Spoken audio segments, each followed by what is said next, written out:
is one of the most difficult things people have to deal with.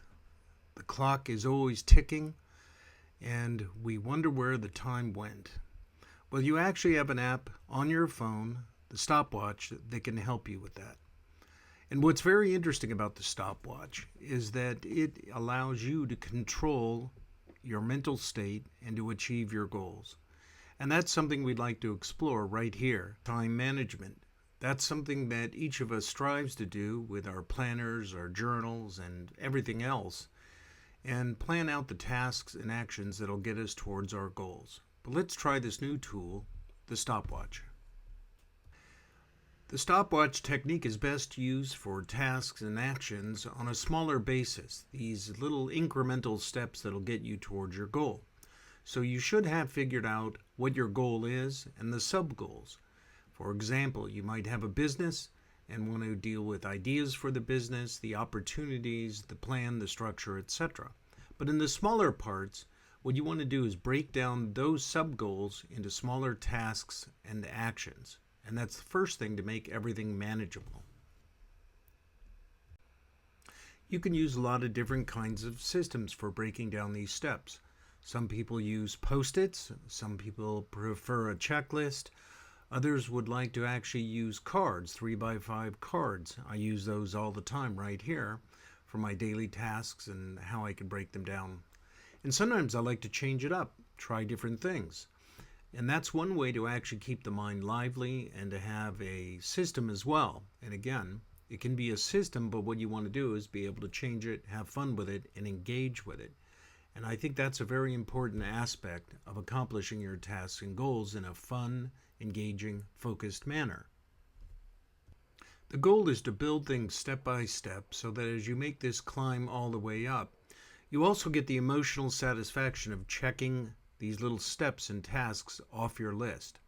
There's a lot of momentum from being built with this kind of method because you can see your progress day after day. I like to put mine up somewhere and then be able to see that I've checked it off. I also use the Strides app, which you can see in another post, that allows you or me to see that I've actually accomplished everything every single day. And that's also a very important aspect, is this emotional element to not let anxiety build up and to actually feel that you are on the move and making progress.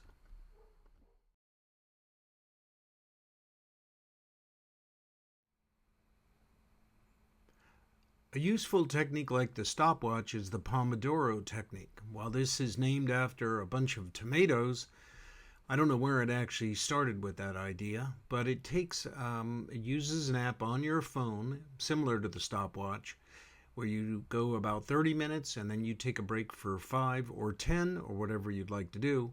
And of course you can adjust this. You could work an hour. You can actually, and then take a 50 minutes and then take a 10-minute break. This Pomodoro technique is one because it also gives you a little respite at the end of an intense work time. A lot of people talk about multitasking, and there's also a new term I saw called monotasking, which means to hyper-concentrate on one thing to get it done completely. There's some great merit in this because I found as I concentrate on a novel, and I can't multitask when I'm writing a novel or a script, something that requires hyper-focus.